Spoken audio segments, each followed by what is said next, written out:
ಸ್ವಾಮಿ ವಿವೇಕಾನಂದರ ನುಡಿಮುತ್ತುಗಳು. ನಿಮ್ಮನ್ನು ನೀವು ಜಯಿಸಿ, ಆಗ ಇಡೀ ಜಗತ್ತೇ ನಿಮ್ಮದಾಗುತ್ತದೆ. ನಿನ್ನ ನೀ ಅರಿ, ನಿನ್ನಲ್ಲಿ ಅತ್ಯದ್ಭುತ ಶಕ್ತಿ ಸಾಮರ್ಥ್ಯಗಳು ಅಡಗಿವೆ. ಏಳಿ ಎದ್ದೇಳಿ, ಗುರಿ ಮುಟ್ಟುವ ತನಕ ನಿಲ್ಲದಿರಿ. ನಿಜವಾದ ಶಿಕ್ಷಣವೆಂದರೆ ಮಾನವೀಯತೆಯ ವಿಕಾಸ. ಸಾಧನೆ ಇಲ್ಲದೆ ಸತ್ತರೆ ಸಾವಿಗೆ ಅವಮಾನ, ಆದರ್ಶ ಇಲ್ಲದೆ ಬದುಕಿದರೆ ಬದುಕಿಗೆ ಅವಮಾನ. ಮನಸ್ಸು ಶಕ್ತಿಯುತವೂ ಶಿಸ್ತುಬದ್ಧವೂ ಆಗಿರುವುದರಲ್ಲಿಯೇ ಜ್ಞಾನದ ಮೌಲ್ಯವಿರುವುದು. ಸತ್ಯಕ್ಕಾಗಿ ಯಾವುದನ್ನು ಬೇಕಾದರೂ ತ್ಯಾಗ ಮಾಡಿ, ಆದರೆ ಯಾವುದಕ್ಕೂ ಸತ್ಯವನ್ನು ತ್ಯಾಗ ಮಾಡಬೇಡಿ. ನಿಂತ ನೀರಿನಲ್ಲಿ ಕ್ರಿಮಿ ಹುಟ್ಟುತ್ತವೆ. ಕೆಲಸವಿಲ್ಲದ ಮನುಷ್ಯನಲ್ಲಿ ಕೆಟ್ಟ ವಿಚಾರಗಳು ಜನಿಸುತ್ತವೆ.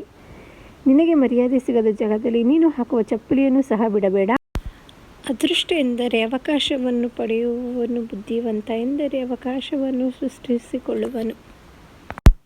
ಹೆಚ್ಚಿನ ವಿಡಿಯೋಗಳಿಗಾಗಿ ನನ್ನ ಚಾನಲ್ ಸಬ್ಸ್ಕ್ರೈಬ್ ಮಾಡಿಕೊಳ್ಳಿ. ಧನ್ಯವಾದಗಳು.